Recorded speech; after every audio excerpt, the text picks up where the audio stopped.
જ્યારે પણ આપણને જરૂર પડે ત્યારે આપણે પહેલા 100 નંબર દબાવતા હતા અને હવે પણ પોલીસની જરૂર પડે ત્યારે હવે આપણે 112 દબાવીએ છીએ.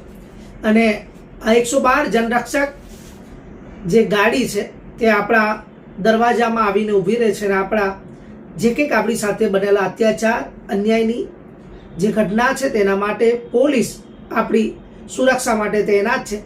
તો આજે ગુજરાતના ગૃહમંત્રી, ગુજરાતના ડીજીપી અને પોલીસના ઉચ્ચ અધિકારીઓ સાથે મળીને 112 જનરક્ષક હવે નવી 500 ગાડીઓ આ ગુજરાતના જનતાની સેવામાં ઉપલબ્ધ થઈ છે તેની વિગતવાર વાત કરી છે. નમસ્કાર, હું કંચન પરમાર, આપ જોઈ રહ્યા છો જનઅર્પણ ન્યૂઝ.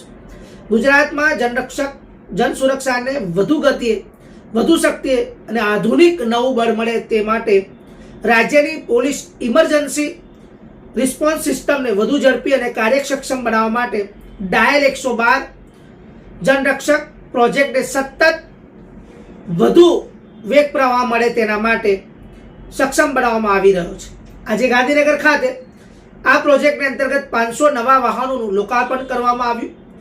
આ પ્રસંગે ગુજરાતના ગૃહમંત્રી, ગુજરાતના ડીજીપી અને પોલીસ ઉચ્ચ કક્ષાના અધિકારીઓ સાથે મળીને આ ગાડીઓનું લોકાર્પણ કરવામાં આવ્યું. ત્યારે આ નવા વાહનોના કારણે ઇમરજન્સી સમયે પોલીસ ટીમો વધુ ઝડપી ઘટના સ્થળે પહોંચી શકે અને નાગરિકોને તાત્કાલિક પોલીસ સહાય મળી શકશે. આધુનિક ટેકનોલોજી,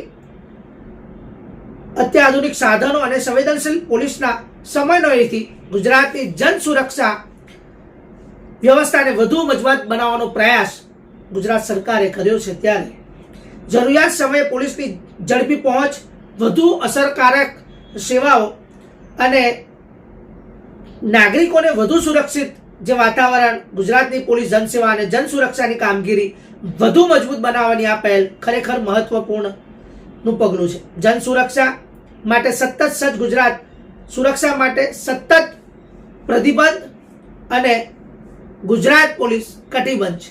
આપ સૌ જાણો છો કે 112 ઘણા લોકો કમ્પ્લેન પણ કરતા હતા કે ભાઈ ફોન લગાવીએ છીએ તો ગાડી વહેલી નથી આવતી.